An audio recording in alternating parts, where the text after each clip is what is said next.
2026 JEE mains లో అద్భుత ఫలితాలు సాధించిన వివేక. ఆంధ్ర పారిస్ తెనాలిలో అధునాతన హంగులతో మీకు స్వాగతం పలుకుతోంది ఈ కన్వెన్షన్. వెడ్డింగ్స్, రిసెప్షన్స్, ఎంగేజ్మెంట్స్, కాన్ఫరెన్స్లు, సెమినార్స్ మరియు అన్ని రకాల ఫంక్షన్లకు అనువైన వేదిక. ఈ convention function hall AC, RTC bus stand out gate ఎదురు, తెనాలి. Cell number 7288856666.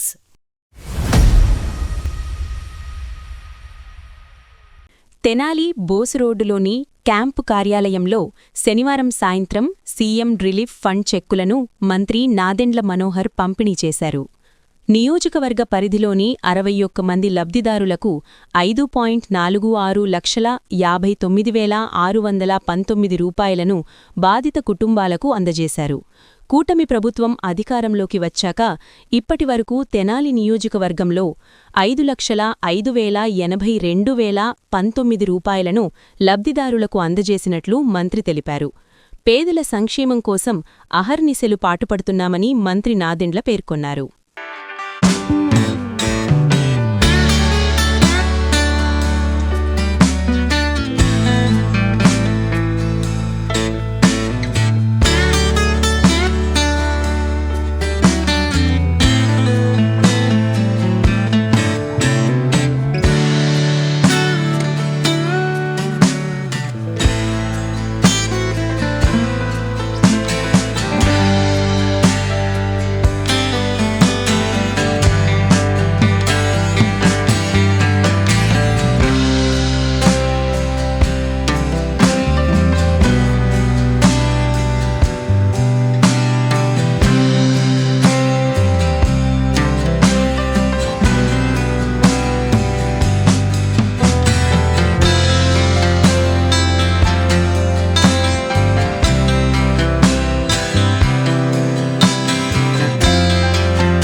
గౌరవ ముఖ్యమంత్రి గారి చొరవతోటి ముఖ్యమంత్రి సహాయ నిధి నుంచి తెనాలి నియోజకవర్గంలో అనేక మందికి ఆపదలో, ప్రత్యేకంగా వైద్య ఖర్చులు భయంకరంగా పెరిగిపోయిన తరుణంలో కుటుంబాలు చితికిపోయిన ప్రాణాలు కాపాడుకోవాలనే తపనతోటి ఎంతోమంది పాపం ఆర్థికంగా ఇబ్బంది పడుతున్న సందర్భంలో ముఖ్యమంత్రి గారి సహాయ నిధి నుంచి వాళ్ళకి ఆర్థిక సాయం అందించడం జరిగింది.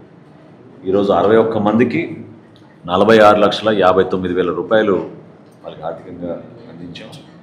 ఇప్పటి వరకు తెనాలి నియోజకవర్గంలో ఒక విధంగా చూస్తే మన ప్రాంతంలో ప్రత్యేకంగా చాలా వరకు క్యాన్సర్ వ్యాధులు, అదేవిధంగా నాన్ కమ్యూనికబుల్ డిజీజెస్ వలన కూడా కొన్ని సమస్యలు, గుండె జబ్బు ఇటువంటివి కూడా పెరుగుతూ ఉన్నాయి.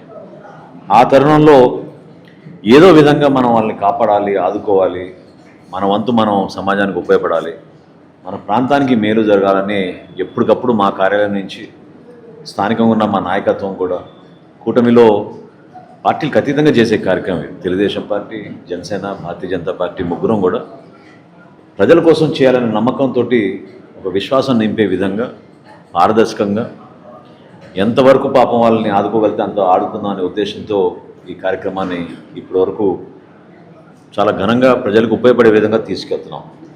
483 మందికి ఈరోజు వరకు తెనాలి నియోజకవర్గంలో మనం వాళ్ళకి ఆర్థికంగా సహాయం అందించడం జరిగింది. 5,05,82,000 రూపాయలు 5,05,82,000 రూపాయలు ఇప్పటి వరకు ఆర్థికంగా ఈ కుటుంబాలన్నీ కూడా ఆదుకోగలిగాం. సో దయచేసి ఎవరికైనా ఇటువంటి ఇబ్బందులు ఉంటే ఆసుపత్రుల్లో ఆపరేషన్ కన్నా ముందే వాళ్ళు రిక్వెస్ట్ పెట్టుకోవచ్చు, ఎల్ఓసి అంటారు. అది కూడా వాళ్ళకి ఖర్చు లేకుండా హాస్పిటల్లోనే ఉత్తరం ఇచ్చేటట్టు ఏర్పాటు చేసాం. ఇది కాకుండా ఆపరేషన్ అయిన తర్వాత లేకపోతే చికిత్స అయిన తర్వాత మీరు బిల్స్ అన్ని కూడా మీరు సంపూర్ణంగా పూర్తి చేసి పెట్టుకుంటే తప్పకుండా గౌరవ ముఖ్యమంత్రి గారి సహాయంతో ఈ ముఖ్యమంత్రి గారి సహాయ నిధి నుంచి మీకు అందించడం జరుగుతుంది.